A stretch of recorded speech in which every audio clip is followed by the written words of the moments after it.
Assalamu alaikum and a very pleasant morning, girls. Today we are going to see the scene wise summary of the play, that is the Glass Menagerie. Now we'll see the first scene. Okay, the first scene, first the setting of the play. The location of the play is an alley in St. Louis where the Wingfield apartment forms the focus of our attention. That is, here by seeing this picture, this is the apartment it is our which focuses our attention. Is it clear? Okay.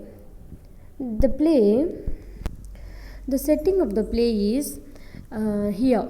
You can see in this image how they are sitting and what they are doing, right? Okay. It is in the rear of the buildings occupied by lower middle class population. It faces an alley and is entered by a fire escape. Okay, that image I showed you, no ma? That is the building, the apartment. Okay. Is it clear? Okay. It faces an alley and is entered by a fire escape, a structure whose name is a touch of accidental poetic truth. For all of those huge buildings are always burning with the slow, implacable fires of human desperation. Is it clear, ma? Okay. Here in this scene, what are all the things we are going to see? Okay, we'll see at a dining room, and the next one, Amanda repeatedly tells Tom to chew his food. Laura wanted to fetch something but was stopped by her mother. I want you to stay fresh and pretty for gentlemen callers. Okay, then we will see Amanda recall the memory. Okay, one Sunday afternoon in Blue Mountain. Then, in next point, we'll see Laura said she is not as popular as her mother once was. Okay, the scene. The scene is memory and it is non-realistic. Okay, it is a memory. Okay, memory takes a lot of poetic license. Okay, it omits some details. Others are exaggerated. That is, in memory, we will not remember everything. Okay, some we will forget and some we will exaggerate, some we will add up. Is that clear? That is, it omits some details or others exaggerated. Is that clear? Okay. According to the emotional value of the articles, it touches for memory is seated predominantly in the heart. Yes, of course, that is in the emotional value. For example, if you are very much impressed about something, okay, some moments, you will not forget that moments. Okay, it will be very emotional. Yes or no? It will always stay in your heart, right? Okay, it touches for memory is seated predominantly in the heart. Okay, the interior of the Wingfield apartment is therefore rather dim and poetic. Now we'll see the Wingfield apartment. Okay, at the raise of the curtain, that is, the play starts. Okay, raises of the curtain. The audience is faced with the dark, grim rear wall of the Wingfield tenement. That is, you can see the dim, dark wall of the Wingfield apartment. Okay, this building, which runs parallel to the footlights, is flanked on both sides by dark, narrow alleys, revealing tangled clothes lines, garbage cans, and the sinister lattice work of the entrances and exits are made during the play. At the end of Tom's opening speech, the dark tenement wall slowly reveals, by means of a transparency, the interior of the ground floor Wingfield apartment. Now, the audience hears and sees the opening scene in the dining room. That is, the scene opens. We can see by this image, right? Yes or no? We can see the opening scene in the dining room. What they are doing? Here you can see. See, that is, they are eating something. They are in the dining room, right? Okay. Through both the transparent fourth wall of the building and the transparent gauze portraits of the dining room arc, it is during this revealing scene that the fourth wall slowly ascends out of sight.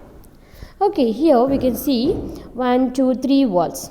Okay, here in this fourth wall we can see clearly, transparently. Is it clear, ma? Hope you people understands. Okay, then Tom Wingfield, the first character here, the narrator. Okay, that is, here he is Tom. What he says: I am the narrator of the play as well as the character Tom. This story is from my memory. That is, he is the narrator in this play as well as the character as Tom, and he tells the story from his memory.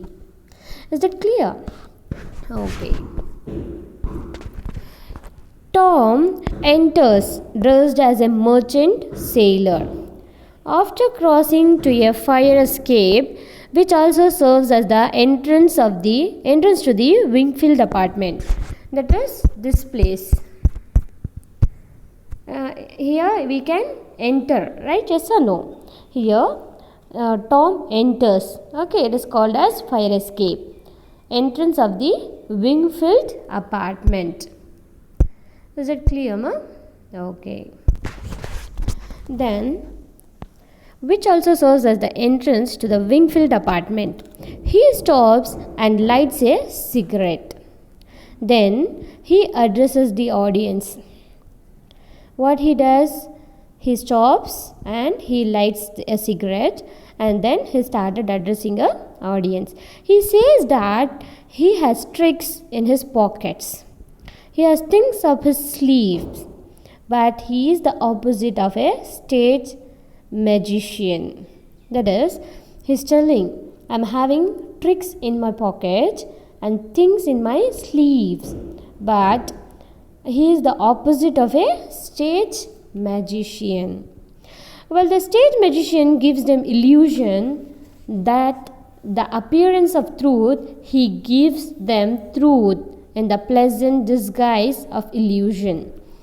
Okay, that is what he is telling, that I am not a magician, okay, but I am having more tricks in my pocket and things in my sleeves, but I am not illusioning, okay, like the magician. Okay, he is having the truth in the disguise of illusion. Is it clear? Okay.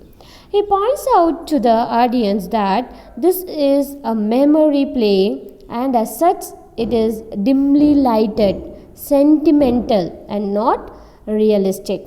Now Tom is pointing out to the audience that he's telling to the audience that it is about a memory, okay, so that it is dimly lighted and sentimental, but it is not the real one because it is memory.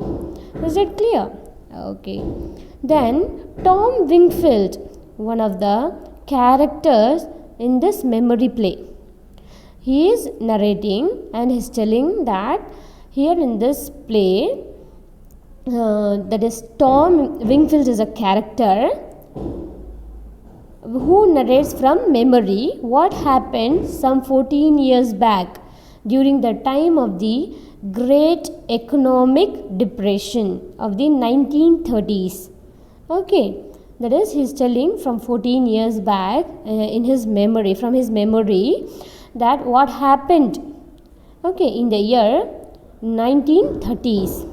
Okay, that is the Great Economic Depression year. Is that clear, ma? Okay. Tom reminiscence, that is recollecting the past. Okay, Tom recollects what happened just before he left his family, consisting of his mother Amanda Wingfield. Here Amanda is the mother of whom? Tom Wingfield. Okay, and his elder sister Laura Wingfield. Laura Wingfield is the sister. How many characters we come to know till then? Tom Wingfield, Amanda Wingfield, and Laura Wingfield. That is 3 characters. Amanda is the mother, Tom and Laura are the children. That is brother and sister. Okay. In order to quench his thirst for adventure, why Tom has left his home? Because he wanted to quench his thirst for adventure.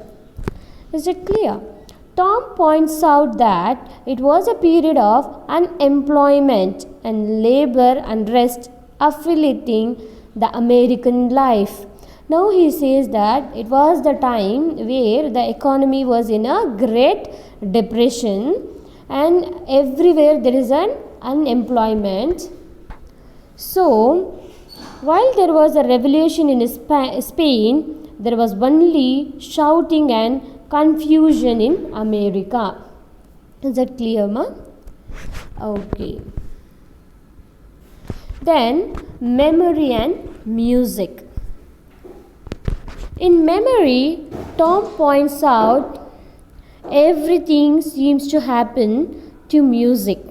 The dim lights on the stage and the background music throughout the play suits its varying moods. Okay, that is everything suits well. That is in his memory. Okay, that is the dim light, the music, the background, everything suits well.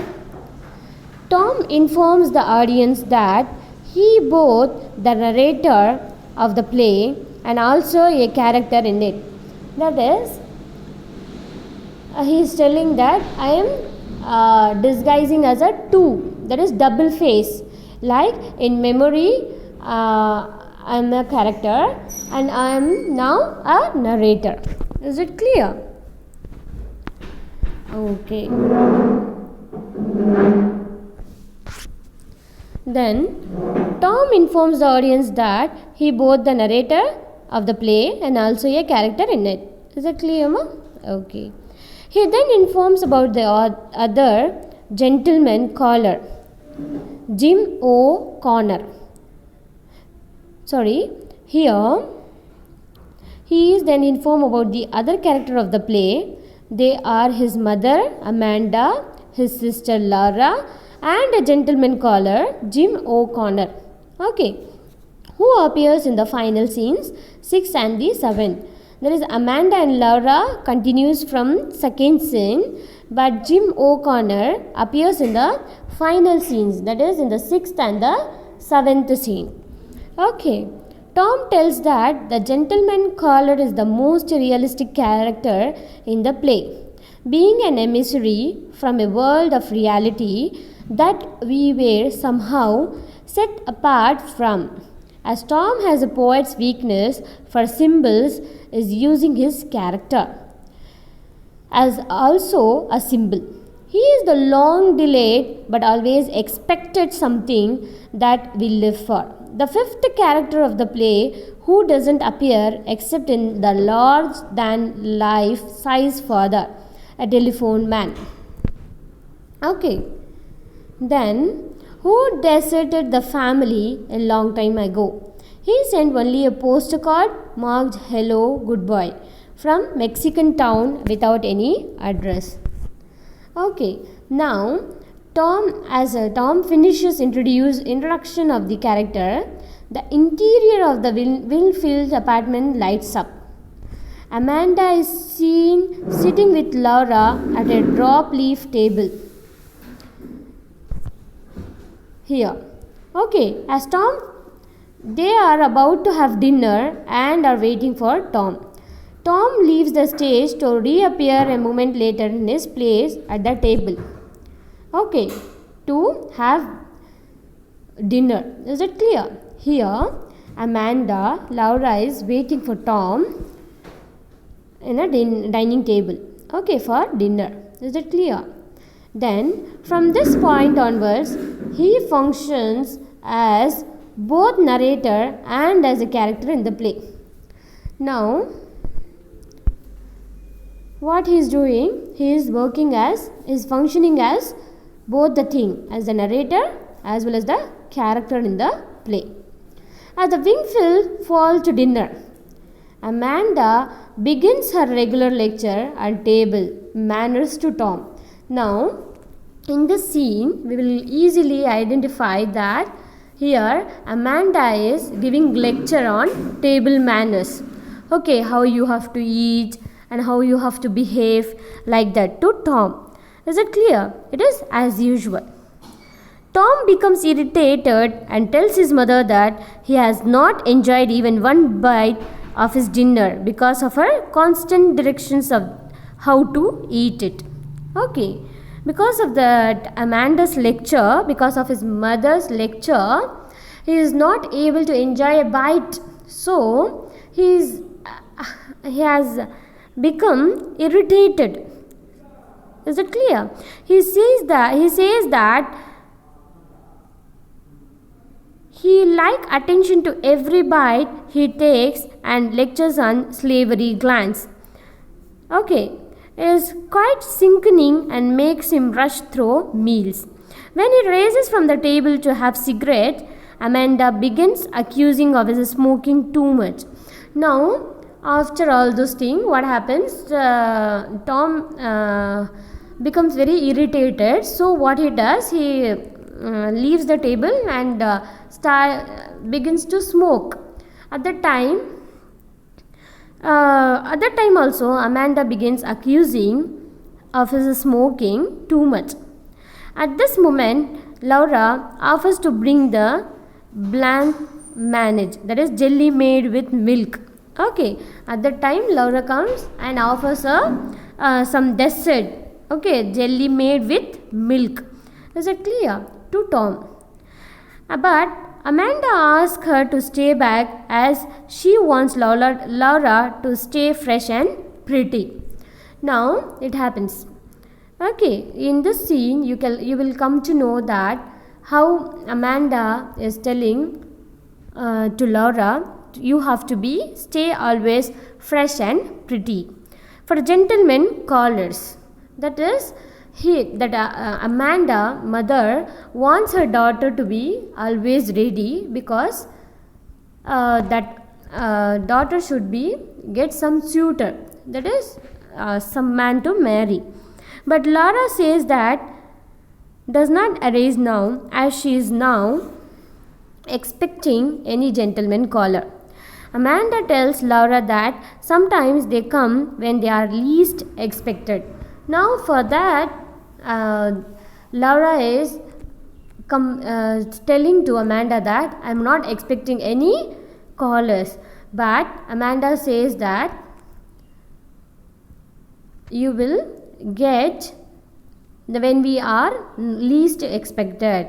This makes Amanda fall for her usual anecdote of how she was able to attract several gentlemen callers one Sunday afternoon in Blue Mountain in Mississippi. Now, Amanda recalls her past. Okay, those times when she was young in the Blue Mountain in Mississippi, where she has many suitors, callers. Okay, Tom begins to lose his patience as he has heard his mother's romantic tale of the past times without end.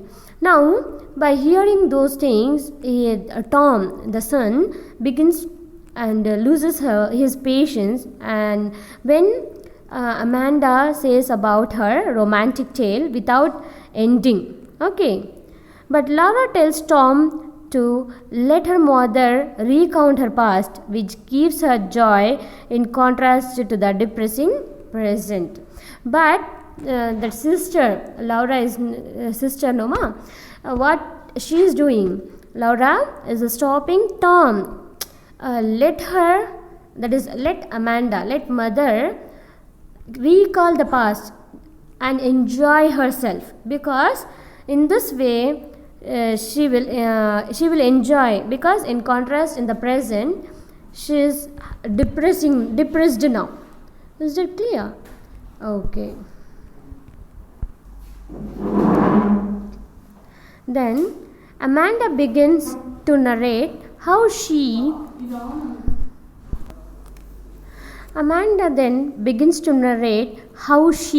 their mother, received 17 gentlemen callers, and how she had to send her negro servant to the parish house to bring in folding chairs as they ran short of chairs to accommodate all. She tells Tom that she was able to entertain those gentlemen callers, as she was an adept in the art of conversation, as girls in those days knew how to talk. Among her callers were gentlemen. All they were some of the most prominent young planters of the Mississippi Delta, planters and sons of planters. She could have been the wife of Duncan J. Fitzhugh, who came to be known as the Wolf of Wall Street, but she picked their father, falling for his inescapable charm. Laura offers to clear the table, but Amanda directs her to study her typewriter chart or practice shorthand a little. She wants Laura to stay fresh and pretty, as it is almost time for the gentlemen callers to start arriving.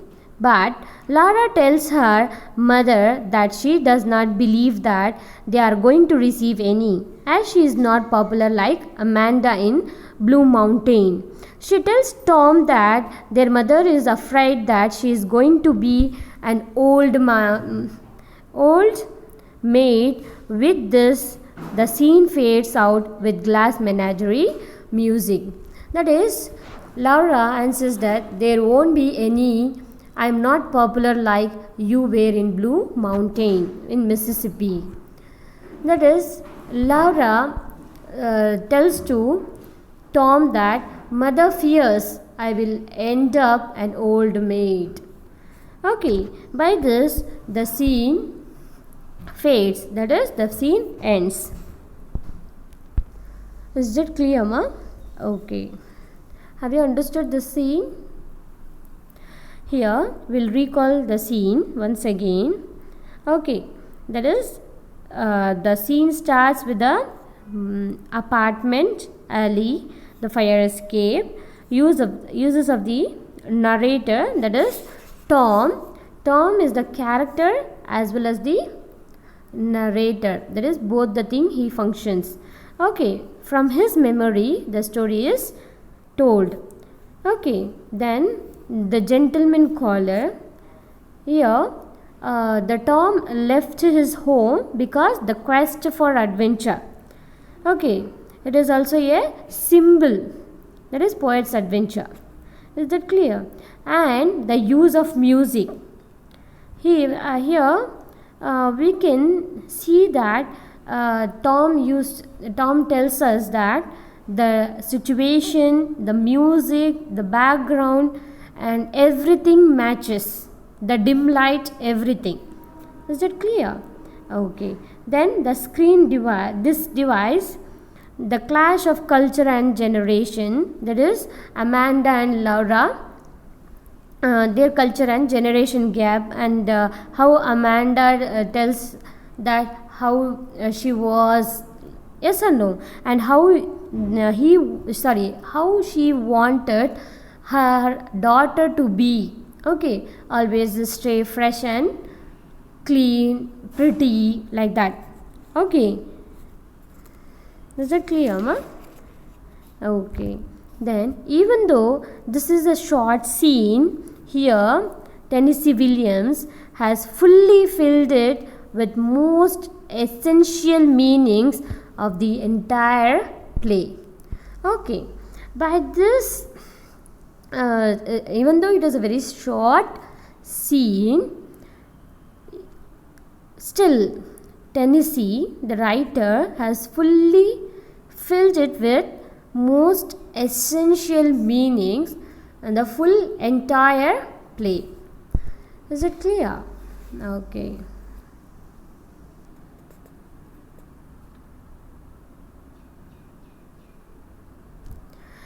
The nagging Amanda, the gentleman caller, Tom's restlessness, and Laura's shyness all are presented in this opening scene.